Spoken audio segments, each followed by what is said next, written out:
ሄሎ ሄሎ ሰላም ሀብትዬ፣ እንዴት ነህ ወንድማችን? አለሁ እግዚአብሔር ይመስገን። አልበል ከኢቲንፎ ነበር የምደውለው። ደስታችሁን ተመልክቼ በጣም ደስ ብሎኝ እንደው የደስታ መልእክትም ለማስተላለፍ አንድ ሁለት ነገርም እንዲሁ በደፈናው ለማውራት ነበር። ምን ነበር? ፈቃደኛ ከሆንክ በመጀመሪያ እንኳን ደስ አለህ። እንኳን አብሮ ደስ አለ። የእናንተ ቪዲዮ ከተለቀቀ በኋላ እርቅን በተመለከተ ብዙዎች ሀሳብ አስተያየት ሲሰጡ ነበርና በተለይ ደግሞ እናትና አባቴንም አስታርቁልኝ የሚል ኮመንትም ነበር በእናንተ ቪዲዮ ስር አሁን በቅርቡ በዩቲዩብ በተለቀቀውና ብዙዎች ስለ እርቅ እያወሩ እየተናገሩ ይገኛሉ። ፍቅር ካለ ምንም ነገር መሳካቱ አይቀርም በማለት እንዲሁም የእናንተ ደስታን በማንበብ ጭምር እና እንደው በአጠቃላዩ እርቅ ስሜት ምን አይነት ስሜት አለው የሚለውን እንደው በደፈናው እንድትነግረና ያው የደስታም ተካፋይ ለመሆን መልእክታችንንም ለማስተላለፍ ነው የደወል ነው። ሁሉም ነገር ከእግዚአብሔር ስለሆነ የሚደረገው ዋናው ወደ ፈጣሪ መመለስ ነው። እኔ የምለው በዙሪያ ያሉ ሰዎችም ያላቸው ደስታ ምን ይመስላል የሚለውን ነበር አጠያየቃችን መደወላችን እና አሁን ያለበት ቁጥጥር ለማውራት የሚችል በዛ ነው። እሺ ወንድሜ፣ እንግዲህ ያው የተሳካ ህይወት እንዲገጥምህ የእውነት ከልብ እመኝልሃለሁ። አመሰግናለሁ። እሺ ሀብትዬ፣ ከሰሞኑ እጅግ ብዙዎችን እያነጋገረ የመጣ አንድ መረጃ አለ። ይኸውም ከ7 ወር በፊት ብዙዎቻችን እንደምናስታውሰው ወደ ሚዲያ የመጡ ባለታሪኮች ነበሩ።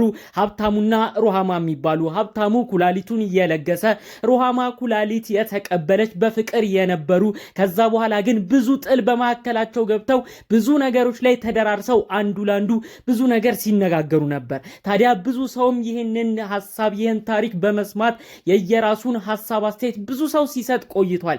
ዛሬ ግን ባልተጠበቀ እጅግ ማንም ባላሰበው ሁኔታ እርቅ ወርዶ ፍቅር መጥቶ ሁለቱም ተቃቅፈው ሲላቀሱ ተመልክተናል።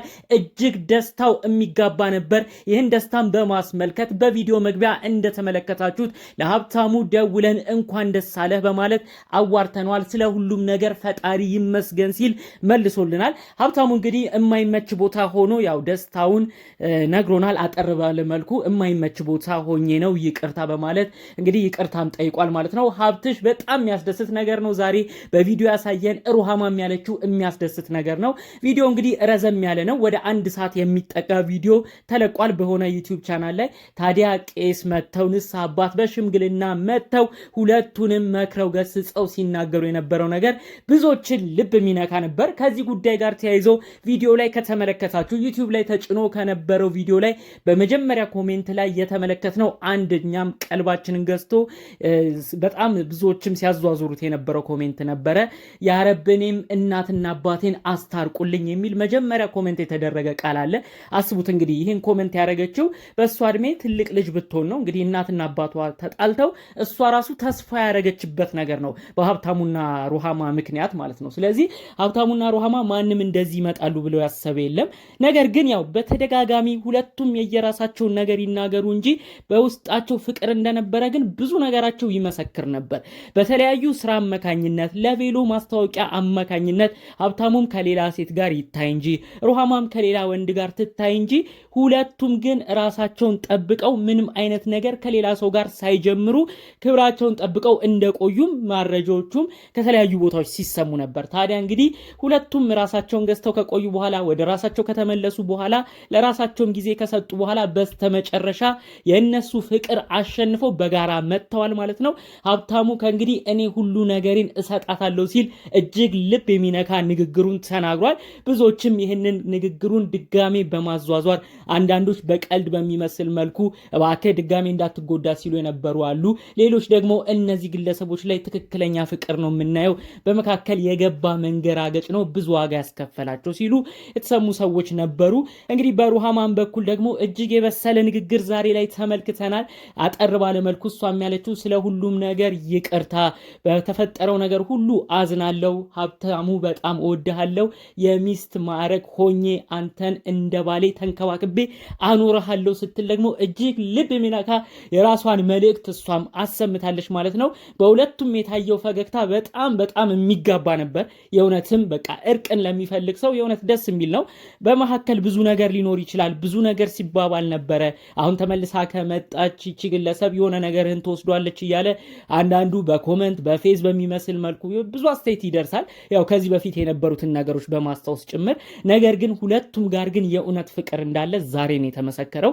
ሀብታሙን ሁሉ ነገሬን ብሰጣት ምንም አይነት ነገር ቅር የሚለኝ ነገር የለም ሲል እንግዲህ የተናገረበት ቃል ምን ያህል ለሷ ስቲል አሁንም ቦታ እንዳለው ነው። ሩሃማን ብትሆን የሚስት ማዕረግ ሆኜ እሱን እንደ ባል ተንከባክቤ ክብር አሳየዋለሁ ብላ ነው ቃል የገባችው። ከዛ አልፋ ተርፋ ደግሞ ስለ ወደፊት ትልቅ ህይወታቸው በተስፋ ሆና ነው ስትናገር የነበረው። በስተመጨረሻ ተቃቀፉ ብለው አስተቃቅፈዋቸው ነበረ። እኔ ምንም ማለት አልፈልግም ላቅፈው ነው የምፈልገው ብላ ናፍቆቷን ለረጅም ጊዜ ተለያይተው ብዙ ነገር ሰጣ ገባ ውስጥ የነበሩበትን ጊዜ በመርሳት እሱን አቅፋ ሁሉ ነገር ተረስቷል ማለት ነው። በጣም የሚያስደስት ቪዲዮ ነው። ሙሉ ቪዲዮን ብታዩት በጣም ደስ ይላል። በዛ እርቅ ፕሮግራም ላይ ከአባት ከቄሱ ውጪ እንግዲህ ሌላ የትዳር አማካሪ ሌላ ኮንሰልታንትን በዛው ፕሮግራም ላይ ነበር። የተለያዩ ንግግሮችን ምክሮችንም እዛ ቪዲዮ ላይ በማከል ህዝቡ እንደዚህ አይነት ነገሮችን እንዲማር ለእርቅ በሩን ክፍት እንዲያደርግም መልእክት ሲያሰማ ነበር። ከዚህ ጉዳይ ጋር በተያያዘ ሌላ ወሳኝ ነጥብ በኢንተርቪው የሰማነው አንድ ጉዳይ ነበረ። እንግዲህ ሩሃማም ያለችው ነገር አለ። በእኔና በሱ መሃል ብዙ ነገሮች ተብለዋል፣ ብዙ ነገሮች ተፈጥረዋል ብለዋል። ልክ ነው። በወቅቱ ብዙ ሀሳቦች ከዛም ከዚህም በተለያየ ቦታዎች መረጃዎች ሲሰሙ ነበር። ከቤተሰብም ብዙ ጉዳዮች ሲነሱ ነበረ።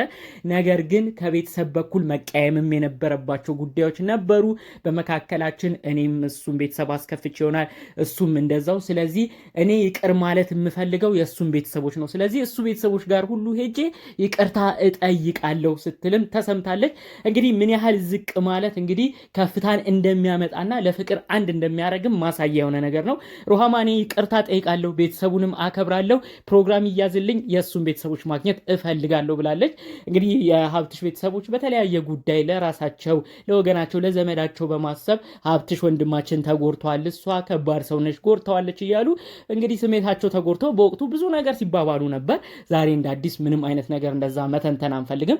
ያንንም አስመልክቶ ይመስላል ሩሃማ ስለ ሁሉም ነገር ዝቅ ብዬ ይቅርታ ጠይቃለሁ ብላ ትህትና አሳይታለች። ሀብትሽም በበኩሉ እኔ ጋር ያሉትን ነገሮች ሁሉ ይቅር ብዬ በሷም በኩል ያሉ ቤተሰቦችንም ይቅርታ ጠይቄ ጉዳዩ ይረሳል፣ ሁሉም ነገር እንደ አዲስ ይጀመራል ሲል ተደምጧል ማለት ነው። እንግዲህ በእነዚህ ሰዎች መካከል ምን ተረዳችሁ? በቀልድ በሚመስል መልኩ አንድ ነገር ተረድቻለሁ። ኮመንት ላይ ብዙ ቦታም ሲደጋገም አይቻለሁ። ኮመንት ላይ የተደጋገሙት ቃሎች ይህን የሚሉት ነበሩ። እኛ ዳር ቀረን፣ እነሱ ተስማሙ፣ ይሁን ይበጃቸው የሚሉ ነበሩ። እስቲ በአንዳንድ ትዳር መካከል በአንዳንድ የማይገቡ መግባት የሌለብን ቦታዎች ላይ እንደዚህ አይነት የማይሆኑ ፍትፈታዎች ሰተን ነገ እነዛ ሰዎች አንድ ላይ ሲሆኑ እዚህ የማይሆን ነገር የሚናገረው ሰው ማፈሩ አይቀርም። ስለዚህ እባካችሁ ወደፊትም ትልቅ ትምህርት መውሰድ ያለብን በፍቅር ያለ ሰው ተለያይቶ የሚለያይ ስላልሆነ ጥሩ ሆኖ ሚዛናዊ ሀሳብ አስተያየት መስጠት፣ ከዛ ውጭ ግን ያሉ ነገሮችን አለማድረግ ጥሩ ነው ብዬ አስባለሁኝ። እንግዲህ ቀን አይደርስም ተብሎ እነዚህ ሰዎች አንድ ላይ አይሆኑም ተብሎ የማይገቡ ንግግር የተናገሩ ሰዎች ሁሉ ዛሬ ላይ በራሳቸው ሁሉ እንደታዘቡና በራሳቸው ሁሉ እንዳፈሩ ነው ጠቆም አድርገው እየተናገሩ የነበረው። ይብላን እኛ ዳር ለቀረ ነው እናንተ ብቻ ያጣፍጥላችሁ ሁሉ እያሉ በሚያስቅ አይነት ይዘት ባለው መልኩ ኮመንት ሲያደርጉም የተመለከትናቸው ሰዎች አሉ ማለት ነው። በስተመጨረሻ ያው ሩሃማና ሀብታሙ በአንድ ላይ መጥተዋል ማለት ነው። እርቅ ሲያይ እንግዲህ ማይደሰት አለ ብዬ አላስብም። አሁንም ስለነጋቸው እነሱ ያውቃሉም ብዬ አስባለሁ። ጉዳዩም በጾም በጸሎት ራሳቸውን በደንብ ተመልክተው ፈትሸው ጊዜም ሰጥተው ጊዜም ወስደው ይሄ ውሳኔ የመጣበት ነገር ስለሆነ እንግዲህ የሚጸጸት ነገር አይሆንም ብዬ አስባለሁ። በቀጣይ ጊዜያቸውም የተሳካ ነገር ሁሉ እንዲገጥማቸው የእውነት ከልብ እመኛለሁ። ሩሃማም ሀብትሽም በተለያየ ጊዜ ተጎድተው በጣም በመጥፎ ነገር ውስጥ ሆነው አይተናቸዋል። ከዚህ በኋላ ያለው ጊዜያቸው ደግሞ የደስታ የካሳ ጊዜ እንዲሆንላቸው ከልብ እንመኛለን። በሌሎች ቪዲዮቻችን እስክንገናኝ ድረስ ለዛሬ ይዘንላችሁ የመጣነው መረጃ ይህን ይመስል ነበር። በሌሎች ቪዲዮች እስክንገናኝ ሰላሙን ሁሉ ተመኘሁላችሁ። ሰላም